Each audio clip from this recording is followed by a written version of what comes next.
Sampaikan permohonan maaf pada saat ini kita berada di luar arena tenda VIP karena tenda VIP hari ini diisi oleh para petani, nelayan, ojol, Grab, termasuk kuli bangunan yang bekerja bersusah payah ingin menyelesaikan target pembangunan di seluruh provinsi Jawa Barat dan pembangunan halaman gedung sate yang saya beri nama Panca Rasa, Pasanggerahan Panca Rasa.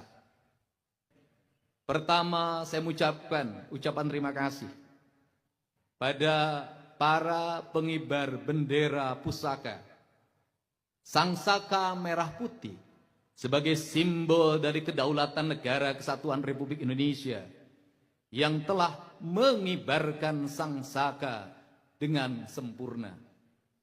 Apa yang Anda lakukan, pelatihan yang Anda buat, sikap mental yang ditempuh selama ini, cermin bahwa negeri ini tidak kekurangan anak-anak muda yang memiliki spirit patriotik, yang mau mengorbankan masa remajanya demi kepentingan, kehormatan Sangsaka Merah Putih.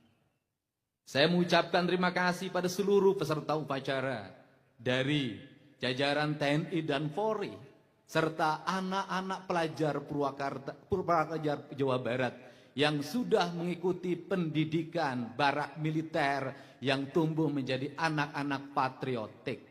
Saya ucapkan terima kasih pada Linmas yang usianya sudah rata-rata 60 tahun yang mau berdiri berupacara. Dan saya ucapkan terima kasih, hari ini upacara juga diikuti oleh para tukang sapu yang setiap hari membersihkan seluruh areal jalan-jalan di Provinsi Jawa Barat yang hampir kita rekrut lebih dari 3.000 orang.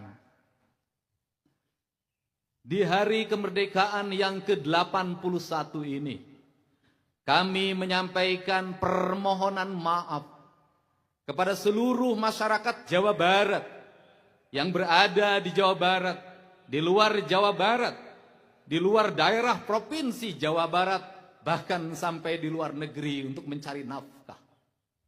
Kami menyampaikan permohonan maaf, 81 tahun Indonesia merdeka, kami belum bisa memerdekakan seluruh rakyat Jawa Barat.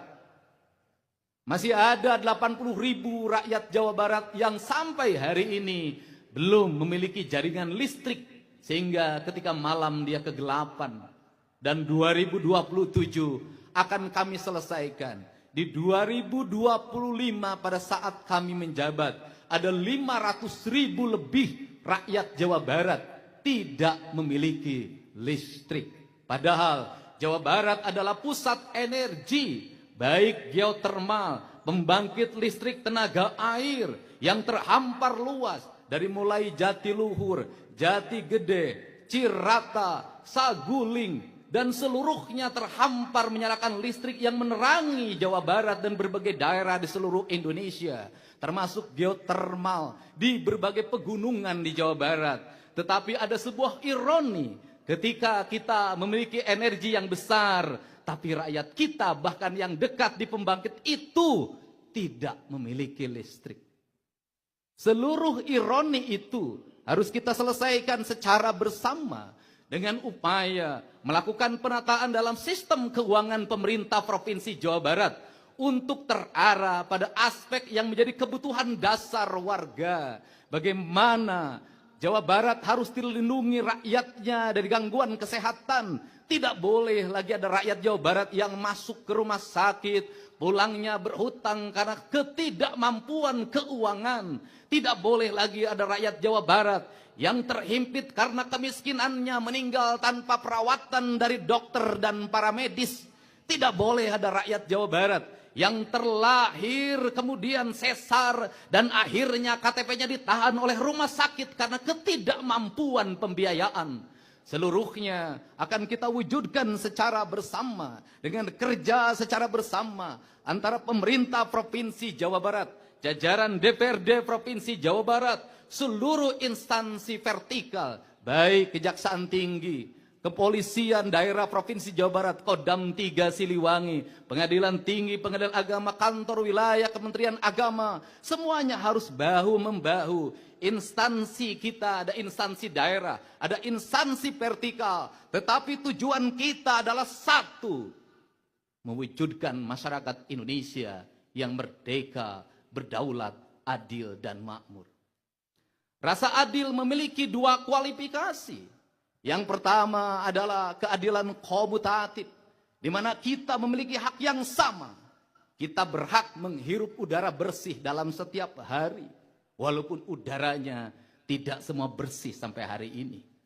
Kita berhak mengenyam pendidikan, kita berhak menerima layanan kesehatan, kita berhak mengeluarkan pendapat dan merdeka dalam berorganisasi, tetapi tetap dipertanggungjawabkan seluruh tindakan kita.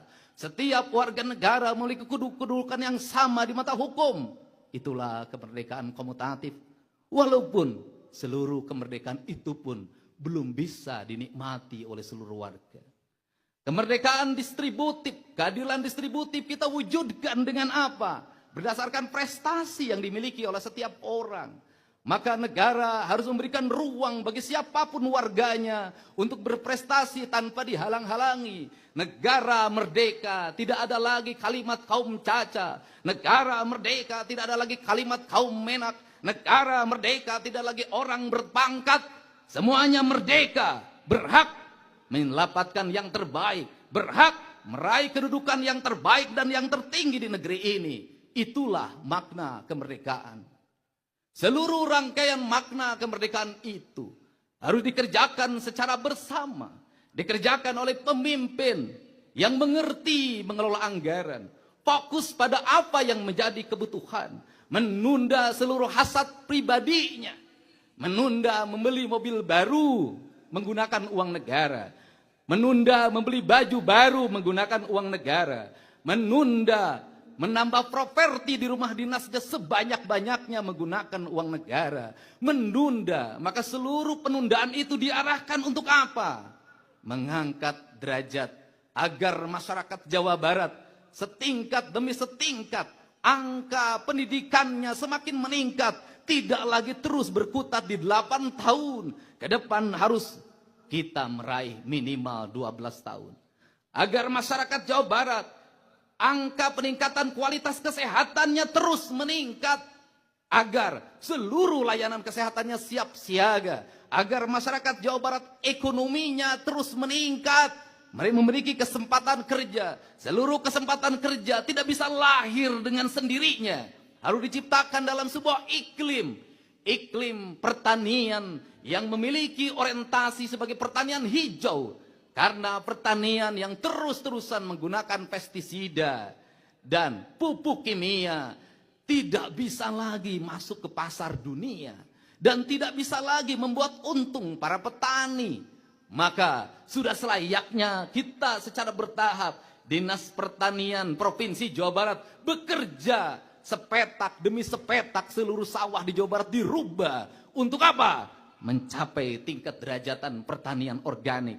Pertanian organik itu memiliki fungsi pada peningkatan kualitas ekonomi, memiliki fungsi pada kualitas peningkatan kesehatan.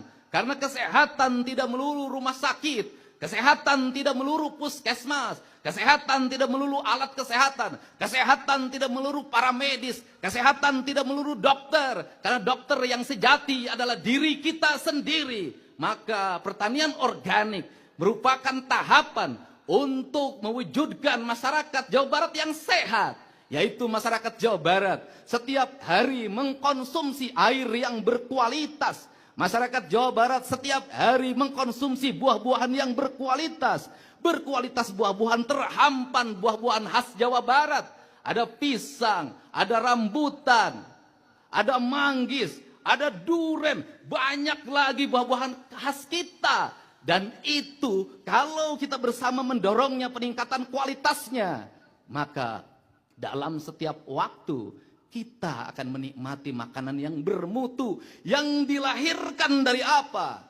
Dari tanah air di mana kita pijak, tanah air di mana kita pijak saling mengikatkan diri. Dalam filosofi Sunda disebutnya papat kalima pancer. Papat kalima pancer adalah saling mengikatnya air, matahari, tanah, dan udara. Melahirkan sebuah energi, melahirkan tanaman-tanaman yang berkualitas, yang tumbuh penuh dengan cinta kasih. Di mana para petani mencintai tanahnya, menghormati tanahnya, mengurus tanahnya, memuliakan tanahnya. Dari tanah-tanah yang dimuliakan, maka akan tumbuh pepohonan yang mulia, maka akan tumbuh sayur-sayuran yang mulia, maka akan tumbuh buah-buahan yang mulia, maka akan tumbuh padi yang mulia, jagung yang mulia, bawang merah yang mulia, bawang putih yang mulia. Kemuliaan itu akan dimakan oleh warganya, maka warganya menjadi warga yang mulia. Mulia darahnya, mulia denyut jantungnya, mulia tatapan matanya, mulia pendengarannya, mulia pengucapannya, mulia pengucapannya. Maka mengikatkan diri dengan sang saka merah putih. Maka merah dan putih bukan sesuatu yang terpisah, tapi merah dan putih adalah satu kesatuan. Maka manusia Indonesia yang sejati, yang mencintai tanah air, yang menghormati merah putih adalah dia yang setiap waktu menjaga tanahnya, menjaga airnya, mengorbankan keringat dan darahnya demi tanah dan airnya. Maka dalam kekinian adalah menjaga kesuburan tanahnya, menjaga kesuburan airnya. Maka kalau kita ingin menjadi nasionalisme sejati, negeri kita sebenarnya tak perlu pestisida.